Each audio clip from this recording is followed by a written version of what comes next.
The following is an original audio series from Sierra International Machinery, Pile of Scrap, with your host, John Sacco. Well, hello, everybody. This is Wednesday, day 3 of ISRI's National Convention. I'm here and got the pleasure of having I don't know what to call you, my South African friends or my New Zealand friends, but I got Stuart and Lisa Kagan. Welcome. Thanks, John. Thanks, we don't John. mind what you call us as long as you call us, John. There you go. All right, I'm calling you. So I'm happy to have you guys. You know, it's funny. You started podcasting, and you started following me. I started following you. You know, a few comments. Next thing you know, we meet in Abu Dhabi. We didn't know each other, but we met. It's like, hello, old friend. Yeah. How good is that? It felt like we knew each other, right? But it did. Yeah, absolutely. It felt like we were friends for ages. But I got a question for you. Why in Abu Dhabi didn't you bring your secret weapon? Because I was keeping a secret. Absolutely. It's out of the bag now, dude. Now it's And after ISRI. this podcast, Yeah. she's going to take over. You got that, right? You know, you hit it on the head. She really is my secret weapon. So we let it out. We launched Lisa to the market. You in unleashed the ISRI. beast, right? Yeah, There you exactly. go. That's great. Well, you guys got a fascinating story, okay? From South Africa. Yeah. You're now in New Zealand. So let's go back to South Africa. Stuart, you're from Cape Town, Johannesburg. Yep, Now, is it Johannesburg or Joburg? Joburg. Joburg. Yeah. All right. You guys somehow meet, Yeah. right? Now, you have been working in the recycled materials industry since 18 years of age? 18, straight out of school, yeah. Straight out of high school. Yeah. And you? Where did you go? College? Went to uni and then worked What in uni? University of Johannesburg. Okay, well, Yeah. College. can you speak English? Oh, university, college. Yeah. Sorry, wrong Yeah. part of the world. All right, so tell us about your journey in the recycled materials industry, because we've talked, since we've gotten to know each other. I think it's a Sure. great story. So why don't you tell us a little bit, Stuart, about where you came from? Yeah, so I finished school, 18 years old, living in Johannesburg. My stepfather and family my stepfather just got a job in Durban. So I moved to Durban with the family as I finished school, and I needed a job. My family didn't come from a lot of money. So he was working as an accountant in a scrap metal company, and I got a job as a cutter. And I literally got straight onto the tools. We needed to earn some money. Also paid for some drinking on the weekends. I was playing a lot of rugby. And I started there, and at the time there was an amalgamation of the 12 biggest scrap metal companies in Southern Africa that all came together to become the Reclamation Group. So it was very good timing for me, because during that there's a lot of movement in management when that sort of And how old merger were you happened. when they I joined? was 18, literally as I joined a few months before Okay. there was a merger. So I started working at Reclam, but previously they had been all different names. And luckily for me, I'm the kind of guy that puts his hand up if there's an opportunity. And with managers moving all the time and different people moving, and because of the merger, I kept on progressing. And within, I think it was maybe 10 years, I was already moved to Johannesburg, or to Joburg, where the head office was, and I took over the global trading of the company as well. So did you came out of ops to trading? Yeah, so I did. So ops that's a kind of a big leap. absolutely. How did they know you knew how to trade? I think I drank a lot with the guys, and they really enjoyed spending time with me. So I enjoy Lisa, meeting is that people. true? Do you enjoy spending time with this guy? I mean, come on. Most days. I've lost my edge. This is back in the day, John. So I kind of, I always loved talking to people and getting on with people. So I was in ops for, say, 6, 7, 8 years, and then I moved on to the buy side as a rep or a customer account manager. And then I started buying, and I did quite well. I was quite successful at that. And then Michael Movsas, who went on to be the president of Sims North America, he was my CEO at the time, and I got to know him really well. And he asked me to move to Joburg and join the trading team. Within 2 years, I ran the whole trading team for the company, and we have 85 yards there. 4,000. How many tons is that? How many tons? 1.5 to 2 million a year, metric So tons. that's a significant. So you're trading minimum of 100,000 ton a month. Yeah, about 140. How much was that consumed in Africa versus exported out? That was predominantly exported. Predominant. Yeah, probably 80 to 90% exported at the time. Feeding what market? Out of curiosity. You mean which areas, Yeah. geographies? No, So, no. Out of Africa, what markets did you ship into? We were going to predominantly India, Pakistan, bit of Bangladesh. All of our coppers, or majority of our coppers, went to South Korea. So I would go on an annual negotiation with the Korean buyers and negotiate what would work out to be about 60,000 metric tons per year of copper alone to sell into Korea. I would always go just after Michael Lyons. Now, how old are you when you're Sims. doing this? 28, 29. Did you like the travel? I loved the travel at the time, absolutely. So, from South Africa, and you start traveling. Tell me a story in a country the first time you got to that you went, wow, this is amazing, versus, So, Korea is amazing. Are you going to tell them about I Korean have not been to Korea. Okay, so Seoul is incredible. I love going there. Stayed at this most incredible hotel, Sheila. It's got one of my favorite things is the hot and cold pools. So downstairs, when you have a hangover in the morning, to go there and have the ice baths and the heated pool, you feel 100% straight afterwards. Incredible restaurant. So I loved going to Korea. I used to do it a lot, and that's where all of our copper buyers were. So we'd go there quite a bit. I guess where did I go where I was probably a bit worried? Home? So back to South Home Africa? yeah, I mean, when you're coming from South Africa, nothing's really that scary. You know, you never land and you go, oh, I feel a bit nervous. When you go home, you get a bit of a shock when you get back to South Africa. Okay, so a quick story for me. I'm 18 years old. I graduated high school. My dad who's from Italy, and he took me around the world. So we went LA, New York. Then New York, we went into the UK, then down to Italy, and I used to live in Rome, so, all right, everything's awesome, right? Yeah, UK's cool, New York, all right. Bombay, and then 5 nights in Calcutta. Calcutta will get you, right? That traffic, how was that for you? I'm 18 years old. Wow. From Central California. Yeah. What's poverty? What do you Yeah. mean there's 80 million people hanging on a bus riding around town? Yeah, it's wild. And it's 200 degrees with 500% humidity, and it's raining. It was the most eye-opening experience for an 18-year-old kid. But, obviously you look back. So these are the things. That's why I asked that question, because I had the, oh my God moment, but my dad always traded with the Indians with burlap bags. So in Bakersfield, he would house Mr. Agrawal, Mr. Bindle. They'd come to Bakersfield. They'd stay at our house. I knew them growing up, but I had no idea where they came from. Wow. That was one of my moments. That was crazy. So let's go back to your traveling. So I would, represent the company, come to ISRIs, go to a lot of BIRs, and really just enjoyed. So have we never met at a BIR before Abu Dhabi? We never did. I think we owned some Sierra equipment actually at the Reclamation Group. You could probably go back through your files and find it. Yeah, probably. Yeah. So, all right, so now you're 28. When do you two guys, you're Just the youngest. then. Just Did you then. guys get married at recess? I want to know. We, you'll probably talk to it, but I invited her to my 30th birthday, and I had this massive crush on her for like 2 years. I had no idea. And she was not interested at all. I don't blame her for that. I get it. Oh, thanks, John. I started triathlons, and I'm not built for triathlons, trust me. I started triathlon just because she was doing the Ironman, and she was getting really super fit. So I was trying to impress her. We would go for runs in this group of friends, and we had mutual connections, and I literally chased her. She was super fit. I couldn't catch her up the hills. That's a true story. So he chased you until you caught him, correct? Well, no, he chased me, and then, I don't know, 2 years later, we had gone to a movie the one night as friends. Actually, no, rewind.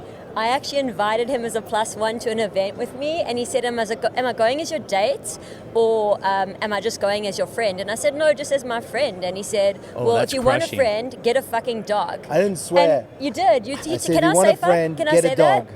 You might need to edit that out. I don't know how this works. No, we're not editing anything. So anyway, he didn't speak to me for a couple of months, and I really missed him because I was like, oh, I really like this guy. But he made you laugh, right? He made me laugh. All right. So what are you doing? He's in the recycled materials industry, working his way up. He's traveling. What are you doing during this time? So I was a management consultant at Deloitte, and I was helping for Deloitte. Okay. All right. I was helping big blue chip companies who weren't able to build new businesses, with emerging technology. We would help them build those businesses, commercialize those businesses, and, you know, put them out into the wild. So was that mainly in South Africa, or did you travel as well?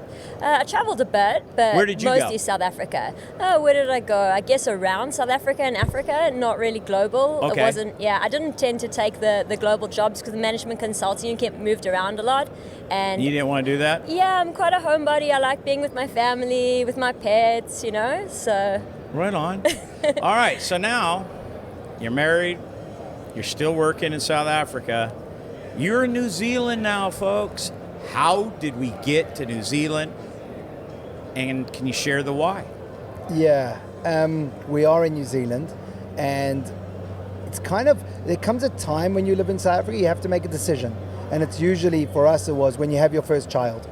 And it's, can you keep this child safe? Do you feel comfortable keeping the child safe and the future opportunities for the child or your child?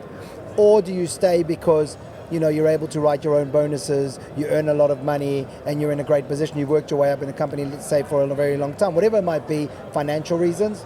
And we sat down one day, there was a couple of really bad stories in the news, something had happened to your aunt as well, and we would just go, she said to me, if something happened to us, would we move?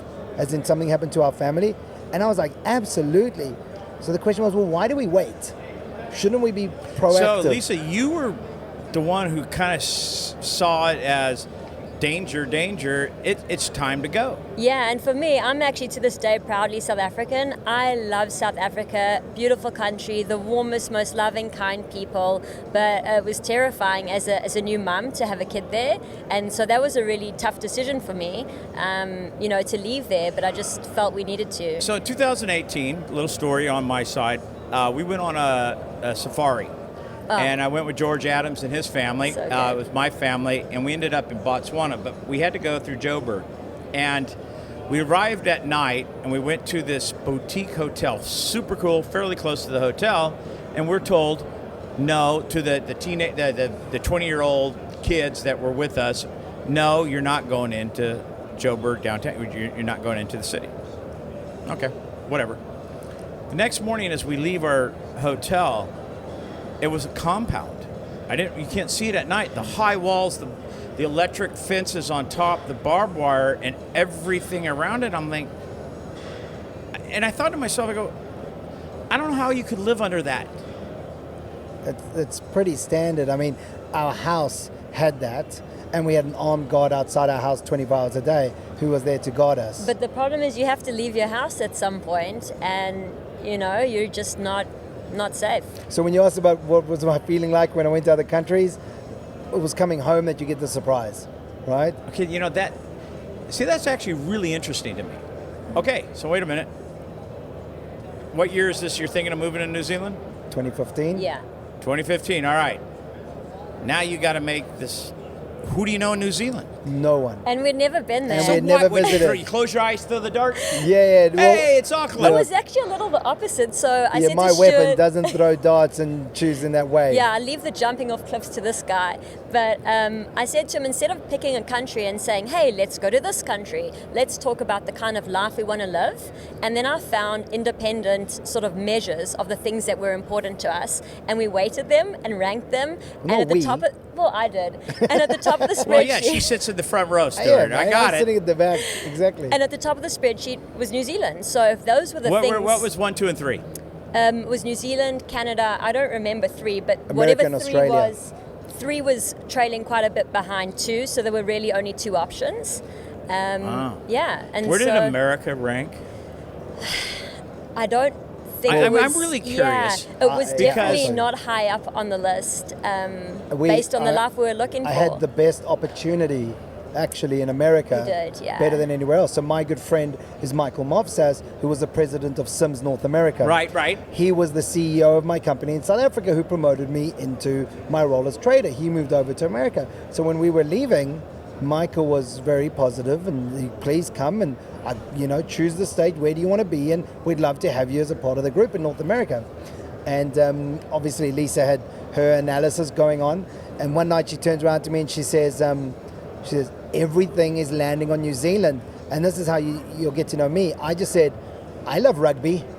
Let's go to New Well, Zealand. wait a minute. We're going to step back for a second. South Africa is a rugby, a world powerhouse. Absolutely. New Zealand, the Blacks. I mean, Also. it seems that's the World Cup final. Although England was in it this last time, right? No, it was Who won? Who was in the finals? South Africa, New Zealand. Okay, so England lost in the semis. That's correct. Okay. I kind of follow it just because I had a good friend who was really good and played it in America. But so you're like, all right, yeah. So I'll who get do you on with root people. for? I root for the Springboks still, South Africa. No. Okay, you still when it goes to the World Cup time, you're still rooting for your absolutely. South Africans. And my kids are All Black supporters, so they support the New Zealand team, and I support the South African team. So the World Cup final was fun. In fact, when South Africa won, my son literally cried. He was so sad. And of course, Stuart was like, Hey. we won. Yeah. My son was 20 years old. He was at the Super Bowl last year, and his Philadelphia Eagles lost in the last second. When I called him, he was In Crying. tears. Cut up. so. Yeah. When you're that passionate about something, that's Absolutely. all right. So we got rugby. Lisa's analytical mind. New Zealand. Okay, we gotta make a living. Yeah. I know you probably saved up your money. You had one kid at the time too. Yeah, one kid. One kid. All right, walk me through this because this is an interesting transition. I mean, it takes courage to do this. Big courage. You're going from what you know. The job, did you get a job with Deloitte? No, I didn't. I knew I was going to have to settle the family in, and I had helped build what's called the greenhouse at Deloitte, which is an innovation hub. And so there was a role going at the university building an innovation hub and makerspace at the University of Auckland. And I thought, well, that's really cool. I've got background in that, and it's quite unique. There's not heaps of people out there who have done that kind of thing. So I thought, work at the uni, it's very family oriented, not the kind of stress and travel of management consulting. And so, as the mum, with Stuart and my other child, so the two kids, I thought I'd have the headspace. Thank God you don't have to change his diapers, right? Mostly, yeah. Yeah. All right. So did you go to work right away? Who got the job first? Oh, so I landed on the Wednesday, and my first day at work was Friday. So And I got held back in South Africa for an extra medical test for like cholesterol or whatever. So they held me back last minute. So she spent 6 weeks in a new country we had never visited with a under 1-year-old child, starting a new job immediately without a car. So she was taking public transport to get around. We had booked an Airbnb, which is kind of like on the wrong side, not the wrong side of the tracks, but the wrong side of where you would be compared to the kindergarten we had our child into. She was taking a bus from her apartment in the morning, about a 45-minute drive, dropping off the kid, 45-minute back to work, coming back to fetch a kid, and this is all while I was sitting in South Africa. She thinks I was having a lot of fun, but I promise I wasn't. Right. What's that like? what was that like? Yeah, seriously, when you look back at that now, Yeah. what's that like? What year is this? 2015? 216 now. 2016, yeah. What's that like? So it was really tough. It was, but I just thought to myself, like hard choices, easy life. We made a hard choice, and now we've just got to follow through. And there were days where our phone stood, and I said, this is really hard. I'm exhausted. I don't know what's going on, like where to find things, even just like in the supermarket aisle, How hard was the New Zealand accent in South Africa? That was fine. Was Well, it easy to not for me. understand? I She still have struggled trouble with it. understanding you Yeah, guys. yeah. So Yeah, I mean, we struggle with accents actually, so Yeah. I Okay, have that's to interesting. pay a lot of attention, and I need to see their lips as well sometimes, even to this day. Yeah. Okay, so you're back in Johannesburg. Yeah. You've got to be dying with your wife and daughter or son? Son. Son in a foreign land. Yeah. All right. Walk me through you getting out and what did you get into? How did you get back into our industry in New Zealand? So I came over 6 weeks later, was able to arrange my visa and shot over there. Lisa was having a very hard time doing it all by herself, so I came in. I think and you told me, if I'm not mistaken, this is verbatim, well, put on your big girl panties and put one foot in front of the other, darling. It's kind of like, just before you judge me, right, unfairly, you're on the phone in Johannesburg, and your wife is like, I've left the groceries on the corner of the street, true story, because the Uber won't let me in the car with my 1-year-old child because they doesn't have a car seat. It's raining. I have to walk however many miles home, and I've just done a grocery shop for the first time at the grocery store. I'm leaving all the things.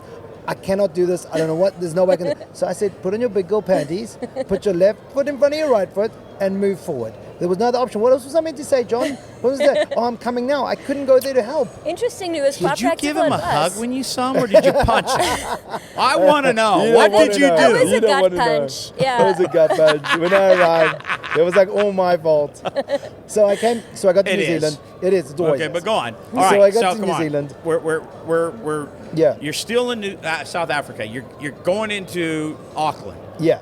Get to Auckland. No gut job. punch. No job. No job. interviews. Luckily in a position that we don't need to rush into it. My plan is, I've been doing scrap now, metal recycling for, I think it was 18. See, you're learning. I'm learning. I'll get there. 18, 19 years. So my plan is to go into sports management because I'm going to have a break from metal recycling. So I'm like, I'm going to become the president of the All Blacks or the president of, because I'm pretty ambitious in that way. Like, I'm not just going to get into management. I'm going to run the country's rugby, like, eventually. So I kind of like look around and like paddleboarding, which I wasn't good at, like stand-up paddleboarding a few days, doing CrossFit because I used to do that a lot, doing CrossFit in the ladies' classes because at 10 a.m. I got nothing else to do. So I joined the mom's CrossFit class. Like, this is what I was doing all day. Lisa would come home, she's like, why haven't you done the washing? I'm like, you know how busy I was? I CrossFit at 10 with the moms. Then they wanted to go for coffee. Acai and then like bowls. acai bowls. And that really happened. And it was Janice's birthday. We missed Exactly, it like, 2 it weeks was. ago. You had to throw axes. And You then got into sometimes throwing with a couple of the axes, guys, we yeah. went like axe throwing things in the day. Like, we were busy, right? You learned axe throwing so she wouldn't learn axe throwing Yeah, because yeah. you'd be done. It was I'll be done. self-defense. It I'll was be done. self-defense. Yeah. So kind of, Sims are the biggest in New Zealand, Right. substantially. I spoke to John Glide. What happened was the general manager of I saw New John Zealand- Glide here. Yeah, he was Yeah, reading I the other day. So the general manager unfortunately had cancer. I think it was the fourth time he was having his fourth operation in New Zealand. Unfortunately, he passed away a few years later. So he was having that. And I knew the guys at Sims. I knew their trading office quite well because we did a lot of work together. Went to the BIRs and always would have drinks together. So they had notified, or John knew that I was living in New Zealand. So I got hired on the Friday to come there as kind of like to bring them some depth while he was having another operation. Got hired on a Friday to start on Monday. I don't recommend anybody does that. Not for yourself, but you probably want to give the team some notice that there's a new guy coming in to like be involved in the management team. Started on the Monday. And then after about 3 or 4 months, Angus, who was a fantastic guy, came back, and I was sitting around, and I'm not somebody to sit around. I had run 85 yards, but like hands-on with 4,200 people, and now I was kind of like a reserve, and I was helping like the transport division a little bit, and like wherever I could get my hands So in. they just threw you. They knew they could. Your experience gave you the inroad. Yes. How long did it take for them to realize you knew what you were doing and that you're just not going to be? Probably took for me to leave for them to realize, to be honest. Remember, they're based in Australia. I'm in New Zealand. There is no, I was at the top management, so there's nobody else I'm reporting to. There's Australian head office, and then I decided exactly after a year. So it was on the same day I was hired. I just said, you know, it's been great. I wasn't going to move to Australia. There were opportunities maybe in Australia. We had chosen New Zealand, as you heard. So we decided to, I decided that I would leave and look for another opportunity. And, you know, I kind of saw that the metal recycling industry wasn't necessarily serviced well enough in New Zealand. The margins were really big, and I guess the market wasn't incentivized enough, but the prices weren't high enough, trying to say it in the best way possible. So I decided that I thought there was a great opportunity to set up a metal recycling company to take on Sims in New Zealand. However, my lovely weapon on my right said, before you spending any of our money, I'm going to do a deep dive into the industry, which she had never done before. Okay, hold on. Yeah. Your analytic skills are now put to test to an industry you only knew of because you worked it, but now Yeah. you're diving into it. Diving into it with a fresh. How much time when you're doing this? Is it during the day? Is this a nighttime thing where you're staying up to 2 a.m.? Or is this, how's it go? Tell me about this. I want to learn, I want to hear this story. So And be honest, I'm thankfully 'cause she's have very low humble. sleep needs, so I can have 5 hours sleep a night and I'm good. So I'd work my day job and I'd come home at night and I would get to work on, you know, doing my research first, taking the research, drawing insights, and, you know, putting together what is the opportunity here, how big is it, what are the gaps, you know, what is our angle, And yeah, so it probably took me about 10 weeks to do that deep dive. And I came to him and I said, wow, this is an amazing opportunity. There's a huge opportunity here. Okay, so Stuart's huge opportunity, but you're going to start it on your own now. But John, this is what I say, she's not honest. She came to me with a 76-page business plan.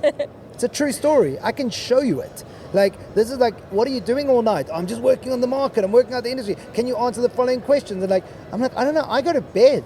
And like, she's up all night for like 10 weeks or whatever. And then at the end, I just get this massive dunk on the desk. Like, here it is. Here's the opportunity. This is how we're going to do it. Here's the branding ideas. This is how we're going to differentiate ourselves from the rest of the market, which is how we really had a major impact with social media. And it's what gave us the idea of podcasts and things like that. But at that stage, it was like, this is what the market isn't doing, things that you've realized, like there's no real marketing, we're not going to the customers, and this is how we're going to do it. And I had a playbook, like it was phenomenal. And So now you set out on your own. Yeah. So now, you still stayed with Deloitte at this time? Yeah, so I was back at Deloitte now. Yeah, you're back at Deloitte. Yeah. Stuart says, all right, I've got all these years of experience under my belt. You've done the research. You guys create your plan. yeah. Go.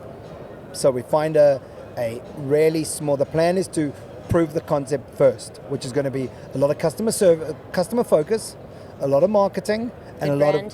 of the brand. We're going to see how much of a What was fresh, the name of your... Endless, like Oh. never ending. Okay, yeah, right? got it, endless. So, in fact, the beast change was endless metals, and then we went into other waste and became endless. So the idea was, I would look for a small, what we in those days, inside we would call a bucket shop, like a small little feeder yard. And we found one just down the road from my house, and that was run by a husband and a wife. And they were looking to get out. They did next to no volume. And we said, well, this would be a great opportunity. So we invested some money and we bought their business from them. And what year is this? Street Peddlers. 2019, I think. No, 2018. Oh, 2018. Okay, yeah, so you're right, yeah. you show 2018. up in 2016. Now we're 2 years. Oh, no, it must be, yeah, because I spent a full year at Sims. So it's probably the end of 2017. Okay, so Yeah. we're kicking off 18. Yeah, King of Stuart 18, new little Kagan's yard. Endless metals. Yeah. So it's just me. So I'm now offloading peddlers, right? They're coming in with their trucks, they're coming in with the vehicles, they're coming, walking in on their bikes, whatever it is. And I'm doing this by myself. And then you can explain how you got involved. Yeah, so I just realized Stu's on the tools all day. I was like, he hired a person here, and I was like, what's happening with payroll? Can I please see your standard operating procedures? Where's your marketing strategy? What are your content pillars? Where's the marketing budget? All these questions, to which he was like, I'm tired, okay? And I was like, and by the way, your shoes are dirty. Can you take them off before you come into the house? Exactly. And so I was just really pissing him off with all these questions, and he was pissing me off because he wasn't doing all the things in the plan. So we had this plan of where we were going, right? So We did you wanted offer her a job? Yeah, she took a job. I don't know if I was like... I was just like, I've got to come there for a couple months and sort stuff out. I'm going to put in processes. I'm going to put in systems. I'm going to create automations for you. I'm going to get the brand humming, your marketing in motion. And then I'm going to go off and go into startup land. And we got busy, John. So you're the brute, she's the brains. We'll always be like that, John. Well, nothing's ever going to change. Well, this is fat. Okay, so, all right, you're starting, you're growing. Yeah, Did she come full time? yeah. When? When did you say, I think you were like a month in. Maybe 3. 3? Yeah. Probably Okay. about 3 months in. Yeah. I was tired, trying to get to the stuff at night, the other stuff. The finances were fine for me to run because I'd done it for like 85 different yards. So that was fine. I could do that on a Sunday. But, obviously worked every single Saturday as well. But because I had, let's go back a second, and this is really good for people to understand, because I had done it at 18 and 20 years old, I'd done it with my hands, very easy for me to jump back in. Like, it's different to finding a role in the executive team and learning about the recycling industry, and then somebody says, all right, go start a scrapyard, go start a metal recycling yard. Well, I wouldn't know what to do. I knew the commodities, I knew how best to sell it, I knew what to do with it, I knew how to upgrade, I knew how to treat customers. So Lisa had me testing a whole lot of different things. So for example, we'd run a week and we'd go super high prices, and that was it. That was our focus, getting people fast, get them in and out as quick as possible. Then the next week, should we go, let's give them free coffee, drop the prices a little bit, and be more happy and be smiling. all of a sudden we'd be pumping, much busier. People were coming in more, people who would love us. She'd set up a review system and we would see what reviews were we getting if we did these different forms of testing. Then all of a sudden it was like giving free lollies away, you're giving chocolates, and all these things we did, all of a sudden the price wasn't actually that important. People enjoyed coming back to talk to me. People enjoyed coming and we treated them nicely, give them a cap, run a prize, whatever it is, a competition. So all this testing we did, and while we were getting really busy. We ended up with, in this tiny yard, it was me and 3 guys in the yard, a forklift, and just constantly, we were getting trucks collecting every single day, whereas previously, they probably had a truck, if they were lucky, a week. We were getting 2 to 3 collections, selling to Sims at the time. And what happened after that? Do you want me to jump into the next stage? Well, I'm just loving this story because, see, that's where marketing was coming in a completely unconventional way in our industry, doing the little things you're doing. Okay, so let's kind of fast forward to the growth. Yeah. And so I think it's really cool if you one day see our brand, like what Lisa created. She did this full analysis on all the brands in the New Zealand market, and she looked at how we could differentiate ourselves. And we were fresh. Our color was teal with a smiley face. We used the recycle sign, what's it called, a Mobius strip, which is like the sideways 8, as the eyes with a smiley face underneath. And that was our guy. His name was Mo, similar to how we have Buddy, like the dog, in the new company. So we had this fresh brand that we sent out, and people were absolutely loving it. So let's fast forward. We get really, really busy. I find this incredible property in the busiest area of Auckland. It's the place you want to be. I find this on the main road, and I'm like, we need this. I've been looking for a while. I'm the kind of guy, I jump off a cliff and build the airplane on the way down. So I'm like, I'm constantly looking for the right side. I know that the actual edge we have to grow and be the size we want it to be was for me to export directly. Right. Let's go back. I was in Korea. I have those relationships. I can sell directly, but in my tiny little yard, I don't have a facility to do that. right, So I needed something bigger. You could do container loads and that's it instead of bulk. Well, yeah. So no, I couldn't. The It was previous side, smaller than this black This carpet area here, here our is initial kind of- yard. When we say it was a bucket shop, I think we had a baler, tiny, a not wire a yard. stripper. It's all under roof. It's a tiny little drive-through. You Okay. come drop off. That's how it started. So then I find a really good size yard, and I'm like, this now I can put equipment in. So literally on the spot, without speaking to anybody, I speak to this agent. I said, I'll take it. I go back to Lisa. I'm like, we've just signed a lease for 5 years, and it is the most expensive thing we've ever done. Like, this is crazy. She's like, we have done no analysis. Who cooks between you two? Hey? Who cooks between you I two? cook. He cooks. He's a Oh, great that's cook. the only reason you got dinner that night. Exactly. So I'm like, we're going to jump off the cliff, we're going to build this airplane, but I know I absolutely need it. Interestingly enough, the news of me finding that site was out within a day. The new general manager of Sims reached out to me for a job.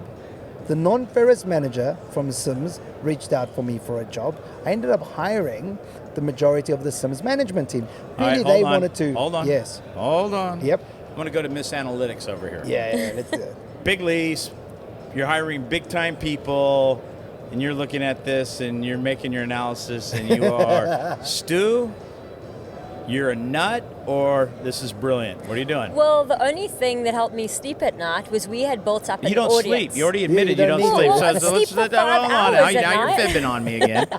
The thing that really gave me comfort is we had built a following and an audience, and there were a lot of people out there talking about us in the market, saying, hey, these guys pay top prices, they're friendly, they're helpful, they're explaining to us how to upgrade our material, get more for it. And I knew that we had an audience, and I actually suggested to Stu, we should put our prices out there. And Stu said to me, are you nuts? Put what out? Wait. Our pricing. Are buying prices to the market. Yeah. I said, we should Crazy put that on idea. social Well, you're an old, media. I'm you know, like the whoa, old.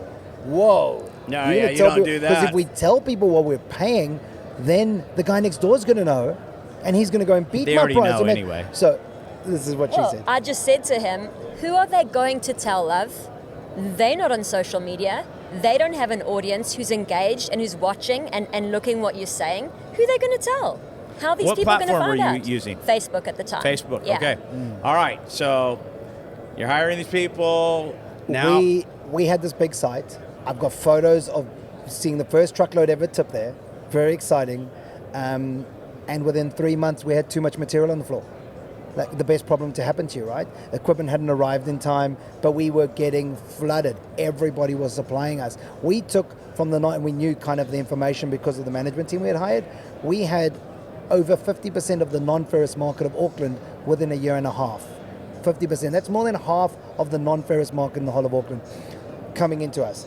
But one of the major things that we did, and it's really good for people to understand, is what Lisa touched on, which was people knew or believed, we don't have to say which one, that we paid top prices because it was in everything we sent out there. So all of our marketing was friendly faces, great brand, great people to deal with, and top prices. And it was a part of our Top pillars. prices to you. Well, top prices. Well, no, it was factually the top It price. was. We had loss leaders. So, Okay, so yeah. okay, we're growing. Yeah. We're growing. Yeah, What year are we really getting big now? 2020.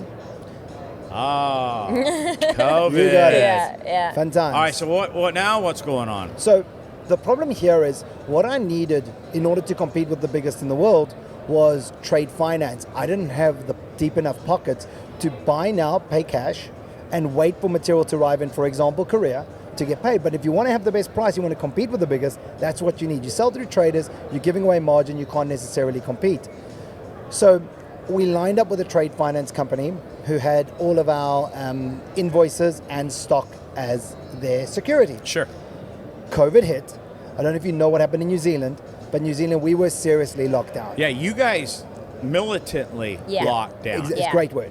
So we had 6 weeks at a time. We weren't allowed to leave our house. And when I say that, I don't mean like going to the playground. I mean, you couldn't leave your house. You weren't allowed to go for a walk around the block. Right. I know. So I it was remember serious. this. And New Zealand, if you know much about New Zealand, you know the unemployment is tiny.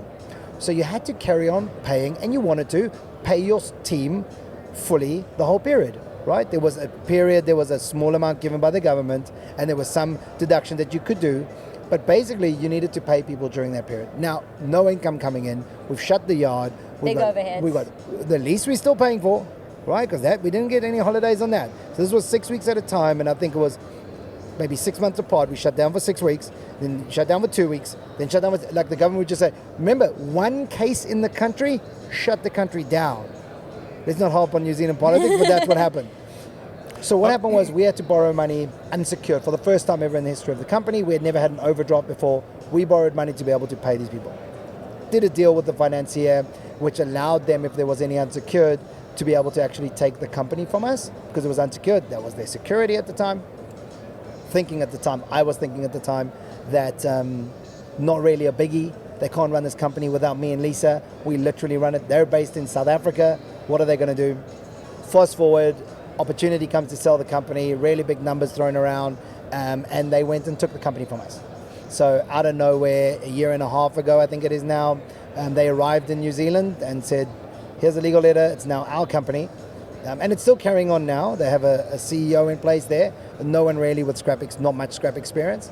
But so we got sent our own way. All right, hold on. Heartbreaking's the word that comes to my mind. At the time, absolutely. Yeah, it was really traumatic at the time. Lisa had built a baby, right? Right. The brand more than anything. Now, was how like, many we had kids do you have customers. during? 2. Now you have 2, 2. and all this is Yeah, going on. yeah. You got to feed those kids, right? Absolutely. I mean, what the hell? Now what? What the hell, Lisa? So I've just got a really deep amount of faith, and I just felt we first got to build our future, and then we can deal with the past. We can't afford to be stuck here. You know, I could crawl up into the fetal position in the corner and cry and break down, but at the end of the day, I knew nobody was coming. Nobody was coming, and so we picked ourselves up and Did we you just put on said, your big girl panties I put and on put my your big girl left foot in front of panties, your right? left, right, and we were like, okay, this is really shitty. This is not cool. It's unjust. It's unfair. There's so much wrong with this. But what is in our control right now? What's in our control is what lays ahead. And so we had been, sitting on this idea of Buddy, which was a bit of a pipe dream in a way, because it was much bigger than the mandate of what Endless was designed to do. And, things were spinning in my mind, and we definitely lost a lot of confidence at that point in time. Well, Lisa had been having a go at me for a long time. I controlled the trading. It was my strength. So to trade that sort of volume, I was WhatsApping people around the world every hour of the day, every minute of the day. You know, when you want the best price, you got to offer to maybe 5 people as a minimum each commodity. When you're selling 5 grades per day, you're having almost 25 WhatsApp conversations, and the time zones are all different. So I'm at the dinner table having a go, in bed, Lisa gives me a little nudge, like, how you feeling tonight? And I'm like, shh. Busy, you know, I'm talking to so-and-so from Pakistan, and true story, and anyway, so kind of like always doing, and Lisa kept going like, you guys are dinosaurs. Like, she'd say to me, what is wrong with you? There's so much wrong with the way I was trading and the way that the industry, and I was like, there's nothing you can do. She said, I will build something. Like, remember, her background is disruptive tech. She built the first digital bank in Africa, in the emerging markets. So she's like, we need to change it. And I was like, we don't have time to change this. We're building an empire with endless metals. Like, we're going to go into waste, and we're doing all that, until we weren't anymore. And I'm like, you know, a week later, it's like, go build. Well, you made a post the other day about the investment into Buddy. So you build the programming of it? Who builds it? So I'm not a developer. I'm more of a product person. So Okay. having the vision of what this product's going to do, what it's going to look like. And you are to this then? I'm the domain. I have the domain experience. Okay. So I have assisted with what they need to build. How long does it take to develop Buddy? Because I'm going to get into Buddy. I want you to tell us what Buddy is. How's it working? Yeah. Yes, you're just getting off. You've been here in the U.S. You get to go sit down with Alter. You know, it's not a secret. You put it out there, right? Yep. So tell us about it. Tell us about Buddy now. You're picking yourself up off the ground. So I actually lost a bit of confidence, and I thought, you know what, I'm maybe not such a good entrepreneur. I'm just going to go get a job, right? And so I got Say entrepreneur again. Entrepreneur. That's like aluminium versus aluminum. Well, Google it. Aluminium is correct. I was with an American the other day. He's like, it's aluminum. And he goes, Potato. I'm sorry. Yeah, I just love the way I'm like, wow. That's an interesting way to say entrepreneur. So I was like, maybe my shoulders aren't broad enough for this. I'm going to get a job in a startup, and that's what I'm going to do. But really quickly I realized that I can't stay in my own lane. And I've got big visions and big goals and big dreams, and it doesn't really work when you're in another company, right? And so it was a Friday afternoon. I was leaving work, saying goodbye to all my work buddies, really happy on, most levels in what I was doing. And that weekend, I just had this moment where I was like, I want to go build Buddy, right? And so I phoned my mum, and my mum and dad, they were entrepreneurs, but they're pretty conservative people. And I phoned my mum and I said, look, Mum, I know, we lost a bunch with Endless, and from a risk profile perspective, I probably shouldn't be doing this, but I'm thinking about quitting my job and building this business. And my mum said, you got to do it. So I thought, okay, maybe she's, had a weird kind of day and she's just, feeling like go with it. So let me phone my dad, right? So I phoned my dad and he says, Lisa, you got to be courageous, do this. So I was like, okay, maybe, he's, also just some weird energy in the air. And I phoned my friend, we've been friends since we were 6, and I told her, right? And she was like, no question in my mind, quit your job, go do this. And so on Sunday night, I went to Stuart and I said to him, love, I'm thinking about building, this business. You were lost, love. Wow. Because, you were lost. And I said to him, the family's also relying on me here. What do you think I should do? And he said, I think you should do it. And I said, love, if nobody's going to stop me, I'm going to walk into the CEO's office on Monday morning and I'm going to quit my job. And he's like, yeah, you should do that. And so that's what I did. And liberating. Yeah, liberating. And also, listen, it wasn't an unhappy time. I loved my team and the work was interesting. It's just a different ball game, right? And I'm wired in a different way. And so, I quit my job that Monday. 4 weeks later, full-time on Buddy, just jumping off that cliff and, building. Okay, so Buddies is a trading platform. Yeah. You launched it not too long ago. Right now. So we did a demo 2 hours ago, live inside the expo hall for the first time. Live demo to everybody, officially launched. First trades will be done on the 1st of May because we set up profiles and we onboard everybody. It's a closed ecosystem, so it's invite only, pretty exclusive. If you're a part of it, you are able to sell to some of the biggest buyers in the world. We spoke about my history, so therefore I've got a relationship with a lot of really good buyers. We have 50 buyers from 19 countries from around the world, and it covers all non-ferrous and ferrous grades. And we expect that every time you put up a listing for sale, you should get between 5 to 10 offers each time. But Lisa did 150 market validation interviews with a lot of people that might even be listening to this now. And what you wanted to be careful of was not building a product for Stuart, but actually for building it for the global industry. So you got perspectives from everybody. And what we found was it wasn't purely, well, people didn't even realize the WhatsApp was an issue because it's a hell of a lot better than only email, and it's even better than telex, like Michael Lyons was telling us about on the podcast. So everybody thought that we were always progressing. But what we realized, well, where the struggle is, often it's the flow of information and it's the amount of emails. So is the people using the system paying a commission or paying a fee? So it's free to sell. So metal recyclers don't pay a cent. So there's that great saying that the man with the metal is king. So in my mind, why do we pay the brokerage fee? Why do we pay the commission? If the recyclers, the melters need it so badly, and you've got an agent in between, they should pay the commission. So the way that we set it up was it's absolutely free. There's no subscription, there's no onboarding fee, there's no commission. The payment is made by the buyer if they buy something on the platform, and they only pay us a 0.5% commission. So it's a really small amount. So you monetize it by the 0.5%. Yeah. So they then some commodities. so the copper commodity is actually 0.25%, because we don't need to make a huge amount per trade. What we want is just how our industry works. We want to do a lot of volume. And so make you very had little your demonstration. So that's what you text me. See, I was in the middle of I didn't know what that was when you text me. Yeah. And I wish Oh, that's great. But so we launched today. Yeah, so we launched. So wait, why didn't we start our whole podcast? And we're just talking about it. We're having a conversation. This is exciting news, guys. So this is actually the launch right here live. You're the first to put it out there. We're editing this, and this is getting out next week. Thank you, John. Thanks. No, Yeah, it's this amazing. is what look. Brett, we talk about relationships, right? And here we are. We just met in October in person, and I was on your podcast. You're here now on my podcast, and we're traveling in the circle of the same people. Yeah. People who we trust, that when they say they're going to do something, they're going to do it. So I want this to be a huge success for you guys. Thank you, John. Thanks, I John. want you guys to kill it. Yeah.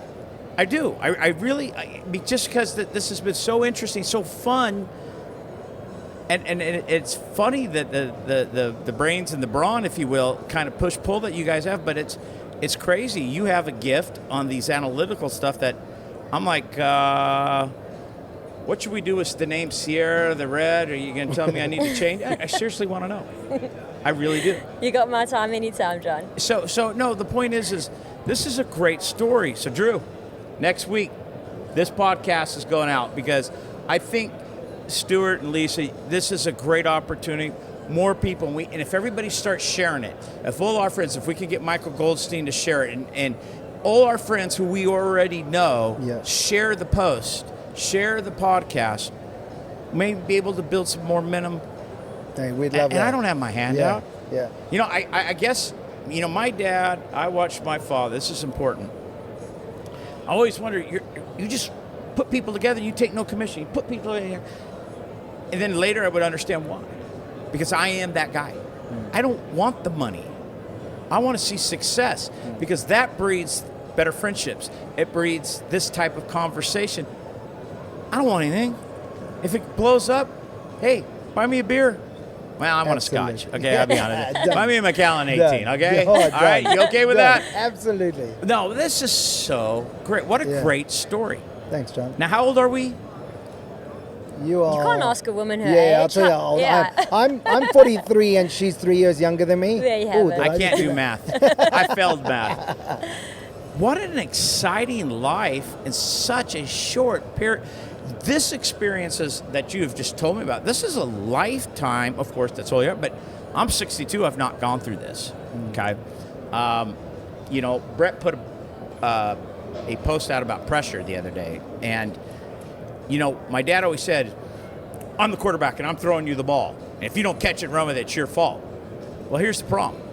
There's no more pressure. I played American football, not your football. And the hardest pass to catch was the one you were all alone.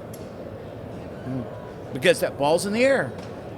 Too much time to think about it. You're thinking about it. But when you had a defender on you and here it is and you're diving for it, you never thought about it. Muscle I knew memory. how to do it. I was good at it. Yeah. I was really good at it. But that ball alone in the air was the scariest one. I hear you. And that's what I posted because to me, that was where the real pressure is. And now that you've gone through all there's no pressure here. You're going to find, the point is you've had the ups and you've had the... Yeah. And it's made us better for it, really. We're so resilient. Like, It's we're the best thing that bulletproof. happened to us. That's the crazy thing. Like, the downs were the I had a best thing to friend, happen to us. I won't he'll go nameless, had a situation where they had a fire. And it shut down one of this important thing that they did. And I won't tell what it is, but he says best thing that ever happened to him. Because he took his sons and says, what's next, boys? But they were super successful. Had a lot of backup, if you will, but they were able to recreate, build, grow from a really bad situation. You're doing the same thing. It's something we couldn't do when we were at Endless, right? We And- couldn't do it because we were stuck in there. So Lisa wanted to fly. I needed to to be able to use her expertise, and stuck where we were, we didn't have that ability. And now we were able to actually, let her grow. And I think we're pretty stoic people, and we're Stoic. stoic, yeah. Stoicism. My definition of stoic is somebody... No. Yeah, well, that's my Stoicism. definition. Well, see, you're not speaking English. So my So- English so- dictionary is different So than yours. stoicism, it's kind of being even keel because Right. life's going to throw things at you, and so we're really of the belief like obstacles are detours in the right direction, and there's no such thing as a right choice and a wrong choice. You make a decision and you make it right, and sometimes those decisions are made for you, and you make it the right path. This is an original John Sacco saying, regrets are for those who forgot what their options were. Meaning, Excellent. you have to make a decision, and you'll have the options in front of you. So you can only make the decision based on what options you had in front of you. Yeah. Hindsight, if there were other options later, well, you only can make that decision based on what you had in front of you. Yep. Absolutely. Wow. What a great story. Now, how long you guys been married? I think 11 years now. Do you not going ask on a man how 12? long he's been married? 11, 12 maybe. Yeah. Oh, wow. You don't remember? Oh, my goodness. I think it's 12. It's been very forgetful for poor Lisa, okay? But you know what? Listen, I'm so excited for the two of you. This story has been fun. What a great podcast. I have no notes. This is real conversation and something I super enjoy because I think that this is what I love doing, okay? I get fired up in this type of situation because this is a great story. So I want to wish the both of you Godspeed, incredible success. The Thank best you, form of John. revenge is massive success, right? That's exactly right. A little bit of that in the 100%. back of your head. Yeah, love come on, it. we're guys, we know that. Yeah, for sure. It's the drive. That's what gets you up in the morning, Yeah. for sure. Wow. And we're actually moving the family to Boulder in the next few months. Boulder, Colorado. You're moving to America. Yeah, so we've got to learn to speak the language first. But as soon as we do, You're we're moving Aluminum? to Boulder, Colorado. Aluminum. Yeah. Well, so when were you going to tell me this, Mr. Oh, New mate, Zealand and Miss New Zealand? We're launching a lot here today. Well, it's all on your it's show. a temporary move. It's temporary. I say a year. Why Boulder? She says 6 months, and her dad says forever. Why Boulder? So the Denver airport is a great hub for me to be able to travel. We've got. You like skiing then? Never skied in We've our never lives, skied, but our yeah. son likes snowboarding. Okay, you like cold weather? We're used Not to it from New Zealand, I particularly. guess. We'll be okay. All right. But it's also a tech hub as well, so there's a lot of people in the tech world there. Well, right. No, listen, Denver's a great airport. I mean, Yeah. we just flew in and out of there. I normally do DFW or my own plane, if you will. But Denver's a great airport. We went through it. It's a really cool airport. Very efficient. You know what, John? Like the other day I posted something that my child said to me while I was traveling, because I've been in the US a lot the last few months. And he said to me, and I've been away for the first time for him for maybe 2 or 3 months, and he said, Dad, if you never come back, please will you at least come back for my birthday parties? That's literally what started the process of us saying, okay, this isn't good enough. This isn't what we want for our kids. How can we do this? That hurts me Yeah. because, yes. But I'm so grateful he said it at 4 years old. 'Cause and we he can said make it a only change, after right? 2 months of me starting to travel. So we were going to stay in New Zealand, and I was going to come. We launched in the States, so I was going to be traveling here and getting back when I could. You were going to do 3 now weeks we've here, just 1 gone. week there. So yeah. Lisa and I had a conversation the next day. We're like, well, what do we need to be there for? We're a tech company. We can be anywhere. Let's be closer to our customers. So we spoke to a friend in Boulder, and he's like, yeah, he'll help set us up. Why So- not Bakersfield, California, where we're from? I could cook you pizzas and Mate, steak. That is tempting. Sit- no, I've wait, seen your posts. We've I've seen your posts. We would You be can there. cook. I We'll can be see. visiting. That's My for sure. wife could cook too. Yeah, Listen, Monica's. no, we're in. But I'm so thrilled for you guys right now, and it's so genuine to feel good about this. And Godspeed, you two. Thank John. you for coming. What a great story. This is going to be huge, this podcast, because this is a great story. It went a little longer than my 30 minutes, but there was no way I was stopping it. This story had to be told. It's a phenomenal story. Now, when are your parents coming? Your parents still alive? Yeah. Are they in South Africa as well? South Africa, yeah. So when they all coming to visit, your parents? When's My mum's here. She's great. She's flown- here in America No, now? No, she's here as in New Zealand. She's flown from South Africa to New Zealand to give us the opportunity to come here and leave the kids behind. That We they're have in no good family hands. in New Zealand, so yeah, we no don't family. have somebody to look after the kids. So her mom. You we guys flew are her like mom in. Mr. and Mrs. Christopher Columbus. I love that. So I got a cute joke about Christopher Columbus. It's here. Probably shouldn't say it, but I'm going to say it because it's Let's funny. do it. So Christopher Columbus is sailing across the Atlantic, right? And the crew's going crazy. It's about a mutiny, and they say, when are we going to see land? When are we going to see land? I need to see land. So Christopher Columbus looked at this deckhand, hauled off and kicked him right between the legs and looked at him and says, how do you like them 2 acres? Come on, you're allowed to do it. It's your podcast. Yeah, it's my Yeah, podcast. it's What the hell? Yeah. All right, you two. God Awesome. bless you. Godspeed Thanks, again. John. Thanks, John. I'm so grateful to spend this time to hear this story that can enhance my life, knowing what you guys have went through. And nothing's impossible. It's just a state of mind. For sure. Pick yourself up. 100%. Awesome. Thanks, Thank John. you. Thanks for having us, John. Let's look in the camera. And we're going to say that's another episode of... Pile of scrap. Pile of crap. There was a rebrand. Oh, that's right. Hold on. We were told we have to rebrand. We have to drop the Right, S drop from it. our A because scrap's no good, so we're pile of crap. And Pile born of crap. crappy. And born crappy. Born crappy. Yeah. There it is. It's another episode I'll tell of you Pile what. of crap. We should change our names to that. Although Brett today, I'm not changing. I get it. Yeah. But I think it'd be pretty funny. It'll be damn Have good. an offshoot. You go first. No. you're the explorers. Oh, it's true. Jump All off right, the man. cliff. You guys, great. That's it for this amazing episode of Pile of Scrap. That's it. Wow. Thank Thanks, you, John. That What was a great so podcast. awesome. This has been a Sierra International Machinery original audio series. Thanks for listening. Please share this podcast and make sure to subscribe.